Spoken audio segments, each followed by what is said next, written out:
Então, pessoal, mais uma vez, boa tarde, certo? Meu nome é Paulo Rames. Vim aqui prosear um pouco, trocar uma ideia com vocês, trocar uma ideia da literatura em que eu estou inserido, né? É um pouco da minha vida, que é bem semelhante à de muitos de vocês aqui na escola, né? Todos aqui têm de 14, 15 anos, 13, é isso? Por aí. Alguns têm 16, é isso aí, ó. Não tem problema, alguns têm 18, mas tem que terminar os estudos, né? Meu nome é Paulo Rames, como eu falei, mas esse Rames veio de uma outra trajetória que eu venho atuando na quebrada, né? Se chama Revolucionários Anarquistas Mudando o Sistema, por isso é a sigla Rames. Aí ficou Paulo Rames. E aí a gente vem desde a década de 90 com as posses. Eu trabalhei muito junto com muitos militantes, ativistas, jovens que faziam rap também, e fazem ainda, né? Fazem rap. Que agora as posses viraram coletivos, né? Da posse Poder e Revolução no Parque Bristol, onde eu era um educando, né? Aprendia muito também a poesia lá, aprendi lá. Mas o que eu queria falar com vocês é como comecei, né, a escrever. Eu sou autor desse livro, 83 poemas, né? Eu canto 83 poemas. Esse livro só veio graças a um projeto lá do Heliópolis, onde eles conseguiram montar uma gráfica, uma editora e gráfica Heliópolis. E esse livro estava engavetado há mais de 10 anos, para poder sair, mais de 10 anos. E 10 anos, exatamente, é uma década que a gente formou o coletivo Perifatividade, lá no Fundão do Ipiranga. E através de editais a gente vem fomentando, assim como o Sarau do Binho faz aqui no Campo Limpo, assim como vários outros coletivos realizam saraus, encontros literários. Nós lá no Ipiranga realizamos também essas atividades. E aí o projeto sempre era foco no coletivo, nas pessoas, dentro das escolas. A gente atua em mais de 9 escolas lá da região. E acho lindo, maravilhoso quando tem uma feliz assim que impulsiona o Campo Limpo, impulsiona a cidade de São Paulo. A Zona Sul fica a referência em 15 dias, 2 semanas exatamente. E acho que vocês têm o prazer de estar não só na escola, mas também na Praça do Campo Limpo e em outras atividades que vai acontecer aqui durante essas 2 semanas. Enfim, dentro do coletivo a gente trabalhava com alguns editais, quando foi contemplado em alguns editais, e aí publicamos livros de alunos das escolas e publicamos livros de poetas, né, em antologias. E aí o meu livro sempre ficava em segundo plano, ou terceiro ou quarto até. Eu nunca consegui publicar meu livro, só que estava engavetado lá. E eu escrevo desde, lá os meus 18 anos, né, desde que eu ainda estava no ensino médio. Eu não completei o ensino médio como muitos aqui vão completar, né, na idade certa, que é aos 17. Eu repeti vários anos, repeti a escola, parei de estudar alguns anos para trampar na rua de motoboy, trampar em entregador de pizza. E aí atrasei um pouco o meu período escolar. Nesse sentido, eu comecei a escrever quando eu me identifiquei no ensino médio, já tinha meus 19 anos, né? No terceiro ano exatamente, eu comecei a ler livros, a frequentar a sala de leitura, como essa sala de leitura que vocês estão. E aí eu me identifiquei muito com algumas obras, né, com algumas literaturas, principalmente biografias.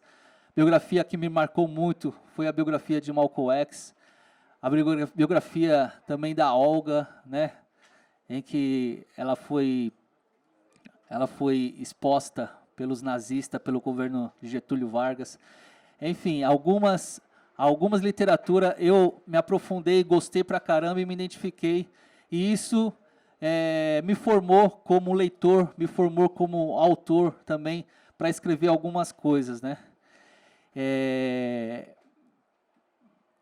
Infelizmente, dentro da escola aconteceu algo que foi muito ruim para a minha trajetória. Eu já estava escrevendo, já escrevi alguma coisa. E dentro da escola, o pessoal dentro do banheiro, eu estudava à noite, né, no ensino médio.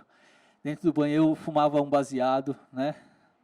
E aí os polícias me pegaram vários meninos que fumavam ali dentro da escola. E infelizmente eu fui pego, eu já tinha 19 anos, a molecada tinha menos, tinha 17, outros tinham 18, mas aí me pegaram para Cristo e eles implantaram, né, infelizmente, implantaram uma quantidade que eu não tinha, que não era minha, enfim. E aí eu paguei um veneno durante 2 semanas, trancado, um CDP. E aí isso fez pensar muito também como eu poderia seguir minha vida. Isso eu tinha uns 19 anos, 19 para 20 anos. E saindo de lá, um tempo eu fiquei sem estudar, mas depois eu consegui terminar o ensino médio. E aí fui trampar de cobrador de busão. E sendo cobrador de busão, a gente fica muito parado, né? Fica sentado o dia inteiro, e em viagem vai, em viagem vem, a gente fica ali. E aí foi o momento que eu comecei a devorar livros, consumir livros. Biblioteca, eu pegava vários livros em biblioteca emprestados. Algumas vezes eu comprava alguns livros, foi ali que eu comecei a ter o gosto pela literatura, mais ainda. E então, eu consegui, através da literatura, me identificar muito com o curso de História, né? E eu consegui, através do ProUni, né, que era do governo federal, na época do Lula, era início ainda, que tinha o ProUni, tinha o Enem, muitos aqui vão passar pelo Enem, né? A gente primeiro faz o Enem, depois tenta se cadastrar pelo ProUni numa universidade. E aí eu me formei, eu fui estudar História, né, na Uninove. Aí estudei História enquanto trampava de madrugada no ônibus. Eu pegava a linha às 5 horas da manhã e parava ao meio-dia ou 1 hora. Aí tinha um tempo à tarde e à noite eu ia para a faculdade. Aí eu me formei em História. Hoje eu sou professor também, professor de História. Aquela trajetória ruim da escola foi sanando, foi acabando, foi, né, melhorando essa situação. E eu aprendi muito com as quedas da vida. Isso eu digo um pouco no livro que eu publiquei, no livro recente, que foi idealizado, realizado agora, né, em 2019. A gente tem vários percalços na vida, infelizmente, a falta de trabalho e tal, a correria. Eu saí do trabalho de cobrador de ônibus e fui só focar no estudo, fazer estágios em escolas para poder dar aula e tal. Aí foquei só no estudo. Aí isso foi meio que uma queda também, porque não tinha mais salário, não tinha como bancar outras coisas, outros cursos de capacitação, outras as contas de casa. E aí, infelizmente, né, sem o trabalho, eu saí por conta própria, já não estava aguentando ficar tanto tempo estudando e trabalhando, estudando e trabalhando, ou acordando de madrugada e dormindo tarde, né? Isso estava também me afetando muito. E aí, infelizmente, eu fiquei um tempão sem emprego.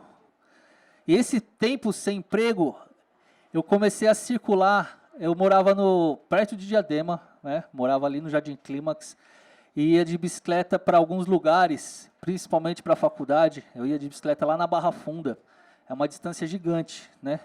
Parque Brista até a Barra Funda é uma distância longa. E aí eu falei, se eu posso ir para a faculdade de bicicleta, eu posso ir para os lugares e para os rolês também. Foi aí que eu conheci os saraus, né? Sarau da Cooperifa, sarau da Ademar, sarau do Binho, vim conhecer depois, um pouco depois. Mas o sarau da Brasa, eu saía da Zona Sul para ir lá para a Zona Norte, né? Lá na Brasilândia, de bicicleta, no final de semana, sempre aos sábados, né? E aí durante a quarta-feira também, que às vezes eu não ia para a faculdade, ia para a Cooperifa de bicicleta.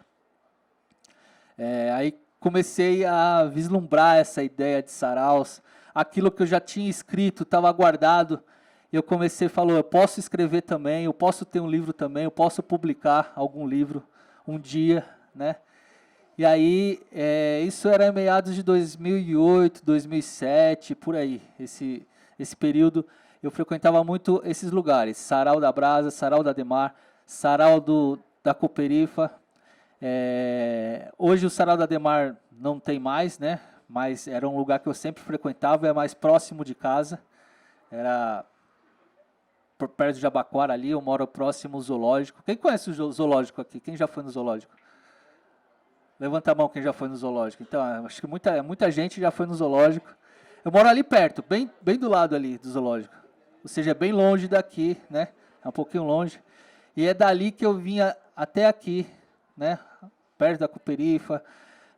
Aí conheci o Sarau do Binho, conheci outros saraus, fui conhecendo esse circuito de literatura e me vislumbrei.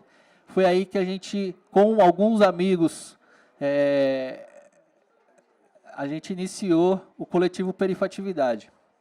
O Perifatividade, assim como o Sarau do Binho, como eu falei no começo, ele vem fazendo e realizando saraus, encontros literários, formações, oficinas de literatura dentro das escolas. Isso foi em 2010, né? 2010. Já estamos em 2009, tem 9 anos aí de atividade. Algumas pessoas entraram, outras pessoas saíram do coletivo. E, como eu falei, a gente sempre focava no coletivo como um todo, em várias pessoas publicando. E eu tinha aquele livro ali guardado, aquele livro ali na gaveta. E um dia eu vou publicar, mas não rolou de publicar com o coletivo Perifatividade, e sim com outro projeto, que é o pessoal lá da editora gráfica Heliópolis, né, que estão com um desafio, já publicaram, na verdade, mais de 50 obras durante um ano. Durante o ano, publicar 50 obras de autores da região. E aí eu fui um dos primeiros a publicar essa obra. Acho que vocês devem ter lido alguma coisa das minhas poesias. O professor Joilson trabalhou, né? Trabalhou a obra com vocês. E aí eu quero trocar com vocês. Eu quero falar um pouco menos e vocês falarem um pouco mais. Se vocês curtiram alguma poesia, se leram, ou se tem alguma pergunta para mim, tá bom? E aí eu deixo com vocês. E aí, quem viu essa obra aqui? Quem leu alguma coisa sobre esse livro? Aí já tem uma pergunta?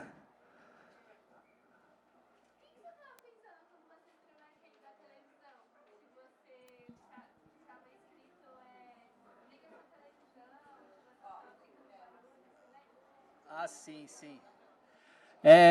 Então, tem vários poemas aqui que falam um pouco da minha vida, da minha trajetória, dos meus sentimentos, né? Tem muita coisa que eu exponho de militância. Eu participei muito de movimentos sociais, movimento de moradia, de ocupações em terrenos. E falo muito da minha família em si, né? Da minha família.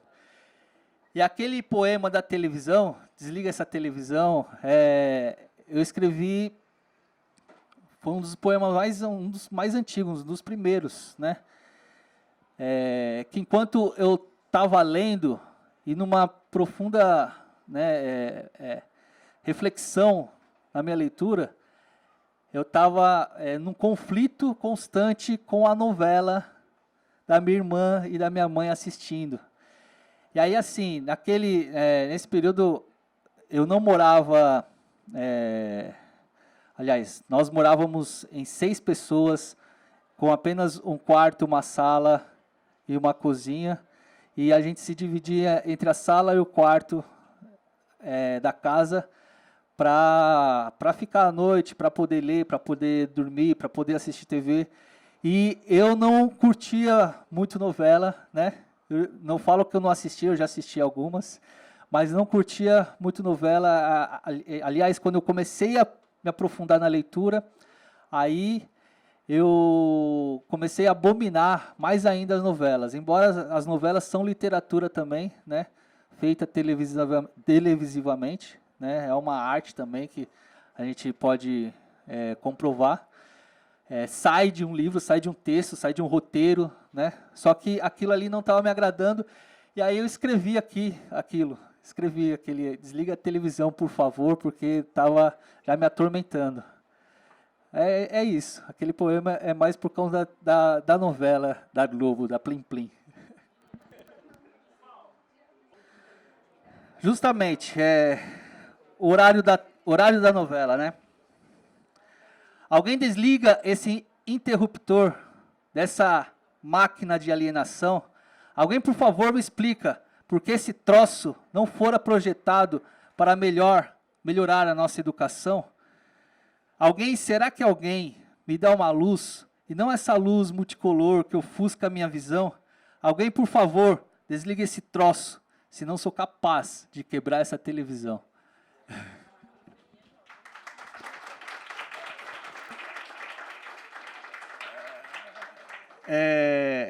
Tem um poema também que eu tenho nesse livro, que fala um pouco dessa Plim Plim. Vou declamar para vocês.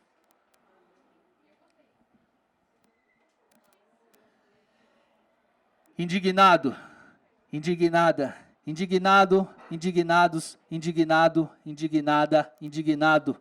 Indignado, eu vou desabafar esse mundo de atrocidades, de mentiras e de maldades, mundo de corrupção, de ações opressivas, de estagnação, repressivas para o povo, para essa nação, frustração, para essa gente passiva e à toa, para essa gente de mente boa. Porém, sempre tem um porém, como nos textos de Plínio Marcos, nas quebradas do Mundaréu, a vida é louca. Estamos condicionados, anestesiados pela plim-plim dessa utópica vida real. Dessa utopia, agarro-me meu sonho profundo de derrubar o prefeito, o governador, o presidente, extinguir o Senado, fazer com que os deputados sejam os garis de ofício digno de limpar toda essa sujeira. Minha vingança, como cidadão sem esperança, é espalhar o meu ódio e contraditório de esperar que alguém ouça meu grito e também comigo venha gritar: polícia militar, pá, pá, pá, pare de matar. Pois na primavera, por mais que vocês não queiram, as flores da revolução não param de brotar.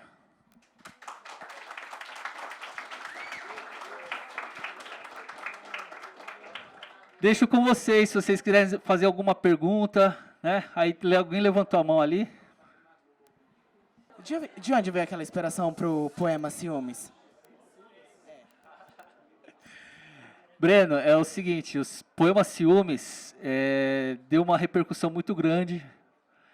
A esposa que eu tenho hoje, a esposa que eu amo tanto, nosso começo de namoro foi muito difícil.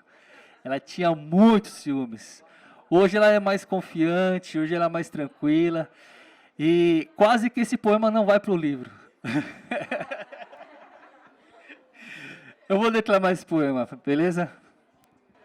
Esse poema só foi para o livro com muita insistência, que eu falei, é só uma passagem que a gente teve na vida e a gente tem que registrar, né? A gente não pode deixar passar também, só porque tivemos várias brigas, não foi poucas, foi várias brigas. Mas hoje, assim, há 8 anos que eu conheço ela, há 4 anos estamos casados, estamos super felizes. E hoje já não existe mais isso, mas antes existia.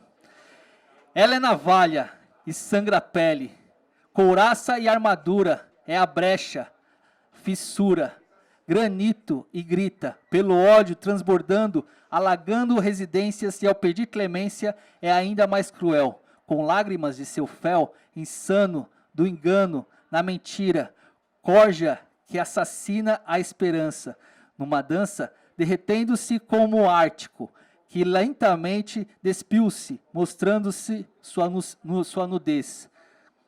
Não perdendo a característica fria e calculista, o medo, verdade absoluta, a vergonha do viver, a causa e o efeito, a imoral, o defeito, a imortal inconsciência de sentir-se menos, é a venda nos olhos, o ato e o remorso, perseguição, preguiça, é o pelo no ovo, a cobiça, é o amor em regresso, possesso, em possuir, dominar e exigir a corrente que nos prende a não avançar, a não prosseguir. Esse poema quase não entra no livro, né? Mas entrou. O poema foi feito também com o calor das brigas, o calor dos ciúmes e tal. Hoje não é isso. Hoje esse poema já, né, não existe mais. Se ela estiver me ouvindo aí, se tiver numa live, amor, te amo. Você trabalhou alguns poemas sobre as mulheres. Aí você podia falar sobre isso também, né? Que você tem uma sensibilidade aí para as mulheres. Porque teve uma das aulas, a gente conversou sobre esse tema, e aí os alunos ficaram lendo os nomes, aí ficou meio que nesse entendeu, eu falei assim, vai até o final da poesia, vamos até o final da poesia, vamos ler tudo. Porque eles viram os nomes, e aí falei, tem que ir até o final da poesia. Aí seria legal você falar também essas homenagens que você fez para as mulheres. Então, professor, esse poema é antigo, mas atual, né, na verdade. Eu escrevi faz um tempo, mas ele foi se adaptando com a realidade e aí se adaptando com as mulheres em que eu presto uma homenagem, né? Presto uma homenagem a elas. Todas mulheres guerreiras, aguerridas mesmo, que eu venho prestando uma homenagem. Mas esse poema fala simplesmente também da questão do homem, do macho, né? Se nesse mundo machista, ele ser o agressor das mulheres, né? Esse poema fala sobre essa questão de que nós, homens, e eu me incluo isso, e todos os homens também devem se incluir, que não somos humanos se a gente tocar violentamente numa mulher. Não somos humanos. E aí eu presto essa homenagem a várias mulheres guerreiras. E aí eu vou dar uma lida nele, né, para a gente conversar um pouco sobre. Lembra nos tempos que se curtia a moda de viola e a voz de Inesita Barroso, nos versos e sambas de Dona Ivone Lara, e na magia de Elis Regina, na escrita de Carolina Maria de Jesus, em seu quarto de despejo, a literatura imortalizou sua luz. Das guerreiras nos cadernos negros, a história dos malês e a grande Luísa Marim, lembro, sim, de Dandara, as rainhas e as princesas, que foram obrigadas a cruzar esse mar, as mulheres que são joias raras, que a história não se preocupou em contar. De Aqualtune a Teresa de Benguela, tia Simoa, também sofreu os efeitos misóginos. Na guerrilha, grande força de Yara, contra a ditadura, muitas manas horrivelmente torturadas. No Nordeste, afora, se não fosse Maria Bonita, o que seria de Virgolino, o rei do cangaço? Temos ainda as vozes que não irão se calar, pois o reconhecimento é o maior dos memoriais. Fátima Rodrigues, minha mãe, Sueli Carreiro, Benedita da Silva, Lélia Gonzalez, Antonieta de Barros, Mãe Preta, Luciana Leoaldina, Rosita Nascimento, Zezé Mota, Chiquinha Gonzaga, Juliana Cardoso, Leci Brandão, Elisa Lucinda, Ana Fonseca, minha esposa, Alicia Laide, minha sogra, Débora Garcia, Lua Rodrigues, Elisandra Souza, Dinha, Lindalva, Isalu, Érica Maluguinho, Érica Peçanha, Suzy Soares, Amanda Negracim, Conceição Evaristo, Miriam Alves, Esmeralda Ribeiro, Cidinha Silva, Raquel Almeida, Keila Rodrigues, Elane Mineiro, Adriana Santos, Ellen Clável, Gláucia Dantas, Aline Matos, Suzy Soares, Mel Aldum, Mel Duarte, Elza Soares, Dilma Rousseff, entre tantas outras que vale a pena a lembrança. Não esquecemos da valorosa contribuição, e isso sim é esperança. Ei, Brasil, acorda! São mais mulheres nessa nação continental que homens que propagam o mal. Deram golpe na presidenta por ser mulher? Também. Mas, por um país promover essa cultura de estupro, vivemos nos piores momentos de uma realidade cotidiana em que a mulher nunca pode ser o que é, mas sempre objeto de desejo, por esses seres que não, esses seres, eles não são humanos, eles não, ele nunca, ele jamais.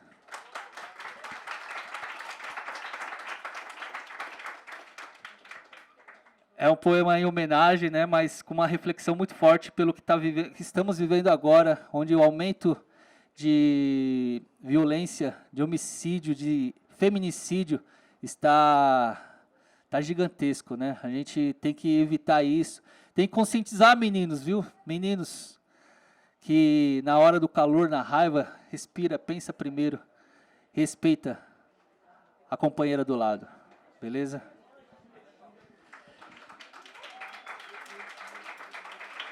Alguém mais quer falar alguma coisa? Perguntar? Vai falar?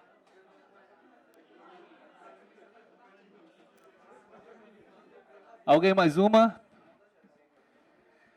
E nessas tags presenteio a muralha que se racha, nas palavras que não cabem prateleiras, vazias de ateliê, rasgando livros de enciclopédia, rabisco poemas, do lambe, do picho, o asco, o lixo, do jeguerê. Desenrolo e colo, a palavra de desordem, a palavra com cor, mais amor, por favor. Do muro que grita, o sentimento, a dor, engana-se que caiam no ridículo e quem lê sabe o que digo, sabe o que eu digo. Dos muros que gritam, ó, já me perdi, tá vendo?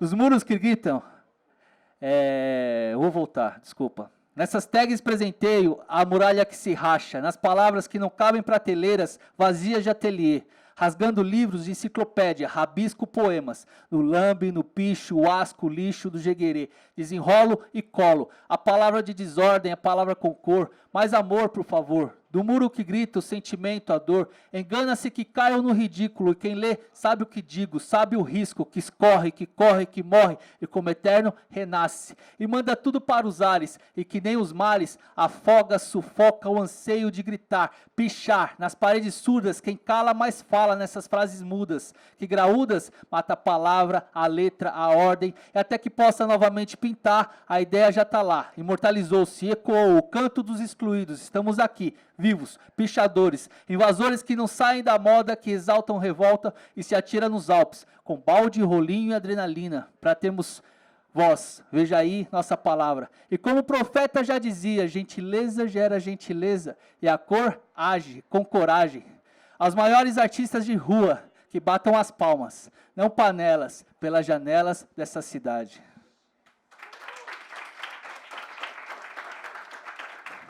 Esse poema, infelizmente,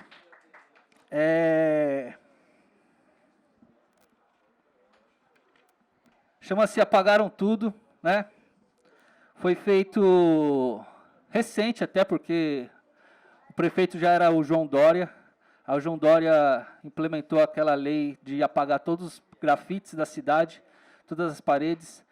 E só que para falar não só do grafite, eu falei também da pichação, que alguns anos atrás também, a Polícia Militar, em 2014, matou o Anormal e o Jets, que eram os meninos que estavam pichando lá um prédio do bairro da Moca, e eles foram assassinados pela PM, em que a PM julgou que eles estavam trocando tiro com eles, sendo que eles nem arma tinham, e eles foram assassinados cruelmente lá no bairro da Moca. E aí levantou uma questão sobre essa lei contra vandalismo, né? Lei do vandalismo contra a pichação, em que a polícia faz muitas coisas zoadas, prende, mata, e sai ileso. Tipo, a polícia não paga por isso, né? Porque a gente não tem pena de morte no Brasil. Agora, eles decretam a pena de morte a qualquer um pobre, preto, favelado. E é isso que a gente tem que sempre estar questionando essa situação. Esse poema foi de encontro tanto à lei do Dória quanto esses dois manos, o Jets e o Anormal, que foram mortos pela PM em 2014. Alguém uma pergunta sobre o livro, sobre alguma coisa? Não, mas pode comentar alguma coisa, que aí complementa, né? Chega aqui, troca uma ideia. Então, ele falou realidade aí, certo? Porque é onde que o quê, né, mano? Nós que é pobre aí, favelado, certo? Mora na periferia, certo? Nós vê a desigualdade, né, dos policiais, né? Porque Olha a diferença, né, mano? Você é enquadrado no Morumbi. Você é branco. Você é branco. Você é branco, entendeu? Você é branco. Aí não dá nada, certo? Os caras te abordam normal, pá. Agora você aqui na favela, até aqui mesmo no Marizal, certo? Os caras já chegam com a arma na sua cara, certo? O parceirinho ali, ó. Ontem os polícias pegou ele, deu tapa na cara dele, certo? E falou se trombasse de novo, ia ser outras ideias, certo? É, pra vocês verem, o bagulho é louco, entendeu? E é essas ideias mesmo. Não tem mais nada pra falar, certo? Porque essa é a realidade. O bagulho é vocês parar pra pensar, certo? E refletir sobre essas caminhadas. Que o bagulho não é cabível, certo? É isso mesmo. É isso aí, Léo. É o depoimento aí que é o que acontece, né? Sabe o que é curioso? Ele me lembrou uma situação lá da Quebrada também, né? Lá na Quebrada tem um bairro melhorzinho. Aqui é o Morumbi, que é bem melhor do que o Marizal, bem melhor do que o Campo Limpo e tal. Lá a gente tem o Jardim da Saúde, que é várias casas bonitas, tem várias, né, casas da hora. E aí eu tava no rolezinho, no peão também, né, sozinho. E aí eu fui enquadrado pelos polícias lá no Jardim da Saúde ali. Aí infelizmente, assim, infelizmente não. Felizmente, eles perguntaram para onde eu estava indo. Eu falei, estou indo para a biblioteca. Biblioteca que é ali naquele bairro do Jardim da Saúde mesmo. Eu falei, da onde você mora? Aí eu falei Jardim Clímax. Jardim Clímax é quebradinha mesmo, é quebrada também. Tem as favelinhas, tem o córrego. E aí ele já perguntou o que eu estava fazendo ali. Eu falei, estou indo a pé até a biblioteca, né? Porque tinha que passar por lá. Ele não acreditou, revistou minha bolsa, né? Não achou nada, só que só para impregnar mesmo, só para atrasar meu lado, só para achar que você não deve ficar aqui porque aqui não é seu lugar, eles impregnaram na minha. Isso acontece com várias pessoas, pelo bairro que mora, né, pela roupa que veste, pela cor da pele. Esse é um problema muito, muito sério, e eu abordo muito isso no livro também, né, no meu livro. Você chegou a ler algum poema, Léo? Não chegou a ler?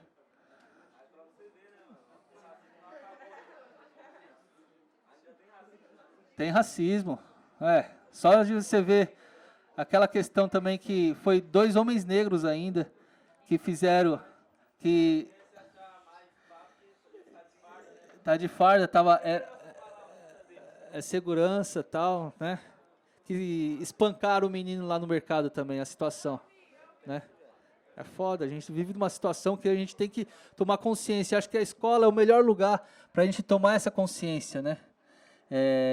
A gente, quando tem uma Feliz aqui, que traz um rap, traz uma ideia, um autor para conversar com os alunos, acho que isso é enriquecedor.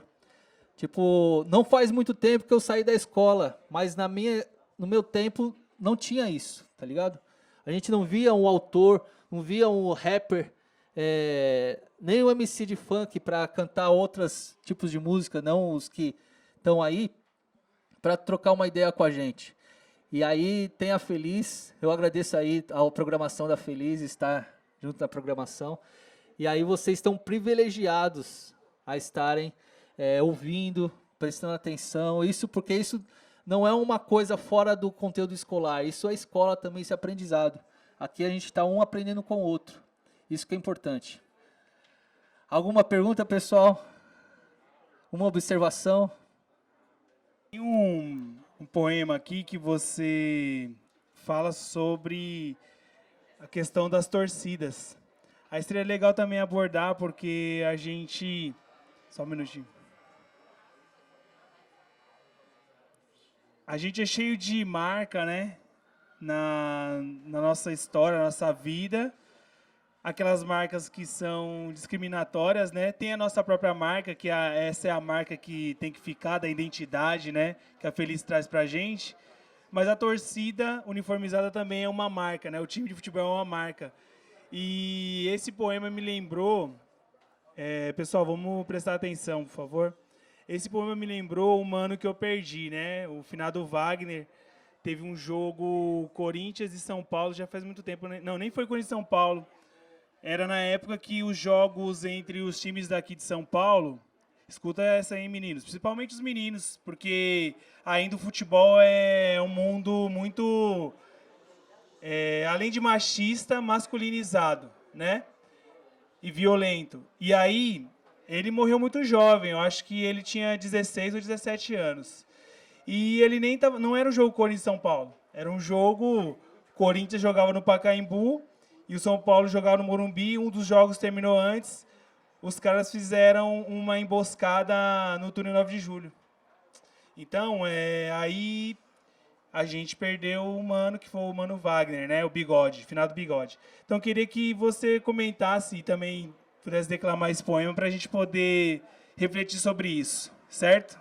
É uma das marcas aí que fere a gente, né? Isso aí, professor, bem lembrado. Isso é uma coisa que também passou pela minha vida, né? Eu já fui de torcida organizada também, na minha adolescência.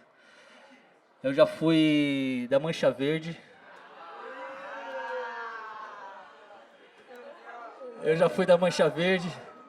E assim, foi um período da minha vida que foi aprendizado. Literalmente eu deixei de ser palmeirense. Eu deixei de ser palmeirense por conta desse presidente misógino, zoado, nazista, né, fascista que está aí no poder. Então, foi uma trajetória da vida que eu tive também que semelha com o seu amigo, professor. Eu também perdi um amigo, tanto para a prisão, quanto eu perdi nas mãos de outros torcedores que mataram ele na paulada, né? E aí, assim, é cruel, é violento, é uma coisa que a gente tenta não falar, porque tenta esquecer para não lembrar, mas eu já vi mortes na minha frente, assim, por conta de torcida organizada, que eu não quero, né, mais pensar nisso, ficar relembrando. Mas eu escrevi esse poema justamente nesse sentido mesmo, porque não adianta só eu não lembrar, se ainda vai acontecer e está acontecendo. A gente tem que também evitar isso, né? Constantemente temos que evitar. Um episódio na minha vida que aconteceu foi quando eu estava na quadra da Mancha Verde, e aí no mesmo período, que era período do carnaval, teve acho que era ensaio no AMB, ensaio das escolas, dos blocos, né? E aí tinha um bloco da Independente e um bloco da Pavilhão 9 que se pegaram lá no AMB, e aí mataram alguém da Pavilhão 9. E aí o pessoal da Independente se juntaram e foram até a porta da Mancha Verde, onde a gente estava lá de fora. Eu estava lá de fora com alguns amigos meus. E aí eles pegaram a gente de surpresa, né? Aí eu vi um amigo meu morto na paulada. Eu vi outro sendo morto na paulada. Aí isso assim é muito triste. A gente relembra, mas é uma coisa que não devemos projetar, né, para frente, para que isso não aconteça mais. A gente tem que evitar isso, principalmente meninos aí, né, com a camisa do São Paulo, com a camisa do Palmeiras, do Corinthians. Pessoal aí que torce para os seus times, vamos torcer na moral, na zoação, pode zoar um ou outro, tranquilo, sadio isso, mas sem violência, porque o inimigo não é o outro que está com a camisa do adversário, com a camisa do time oposto. O inimigo é maior, o inimigo é o sistema contra a gente. O inimigo, infelizmente, está vestindo farda e está querendo prender vocês. O inimigo a gente não consegue nem chegar perto dele, porque ele tem muito dinheiro, tem o poder de nos trancar, nos matar e nos fazer de reféns. Eu vou declamar esse poema para vocês. Espera aí, deixa eu só achar ele. Esse poema é legal que ele foi até musicado, viu? Quando vocês puderem, vocês venham no YouTube, também tá lá. A marca que a torcida deixou, eu musiquei ele. No fundo tá uma bateria de escola de samba, mas bem baixinho assim. E aí depois tem ao fundo uma música meio tenebrosa, assim, porque no final acaba, né? A marca que a torcida deixou, a falta de mais um entre nós. A mancha no rio de sangue não vira notícia e nem comove a geral. Menos humilhante que se vai e vem. Respostas sem perguntas, justiça sem sentenças, julgado por meia dúzia que se dizem cristãos. Ou enviados do inferno, apenas meros pagãos, que pagam preço da alta afirmação. Torcedor do verde, manda pra latrina quem grita pelo branco, que por sua vez arrebata o sopro de quem veste o preto. E esse, não se dando com vermelho, joga-o no rio na sociedade, que prefere justiça com as próprias mãos. Então, irmãos, enquanto perdemos o tempo nos matando, os clubes, os profissionais da Redonda,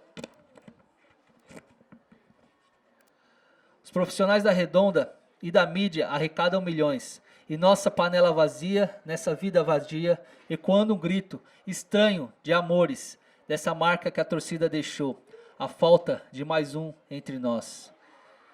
Esse poema também é em homenagem a uma pessoa que se foi, mas também em homenagem a muitos que foi preso por conta disso. Eu tive um amigo bem próximo que ele foi preso por ter matado um corintiano também. Ele pagou 7 anos de prisão, hoje ele está na rua e também não é mais palmeirense.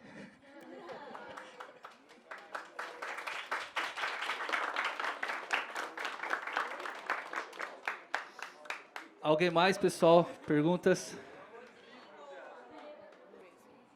Esse é o livro de poemas. Eu tenho alguns contos e crônicas guardados também.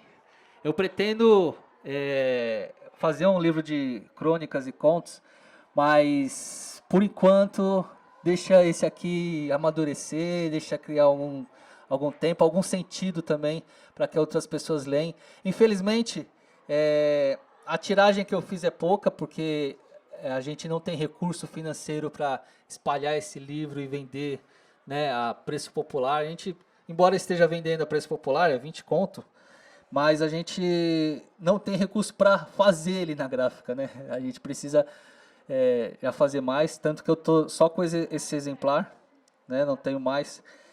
Estão me chamando para feiras, estão me chamando para vários eventos de exposição de livros e eu, infelizmente, não tenho esse livro para vender. Aí eu não estou podendo ir, porque não tenho material.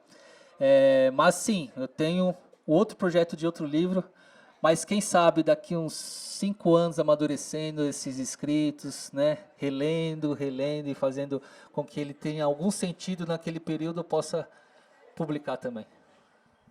Seu nome é? Obrigado, Ana. Alguém mais? Aí. Tem um autor uruguaio que eu gosto muito, chama-se Eduardo Galeano. Foi aquele livro As Veias Abertas da América Latina que eu li e me encantei com história. E aí a partir daí eu fiz o curso de história, me tornei professor, embora não atuante, não estou dando aula, né? Mas autor, eu procuro sempre os livros, né, alguns ensaios, alguns escritos de Eduardo Galeano, autor mais conhecido, próximo de nós, assim, que eu gosto muito de ler, Sérgio Vaz. Sérgio Vaz é muito bom, eu gosto muito de Sérgio Vaz, grande parceiro também. Agora, poeta, além de ser o Sérgio Vaz, tem vários poetisas aí que eu amo também, amo de paixão, assim, Elisandra Souza, Débora Garcia, várias poetisas assim que vislumbram assim a nossa caminhada, a nossa trajetória e estão aí com a gente. É isso. Fico muito grato ter trocado essa ideia com vocês, né? Ideias valiosas e fico na dívida aí de voltar mais uma vez, certo, professor Robson? Cadê ele? Não, né? Joilson, desculpa. O Robson é outro professor, já me lembrei de outro professor aqui. Professor Joilson, eu fico na dívida então de voltar, né, nessa escola para falar um pouco mais sobre a minha obra, falar um pouco mais sobre a minha trajetória E aí, quem sabe também já publicar um próximo livro, né? Trazer com vocês aqui. Beleza?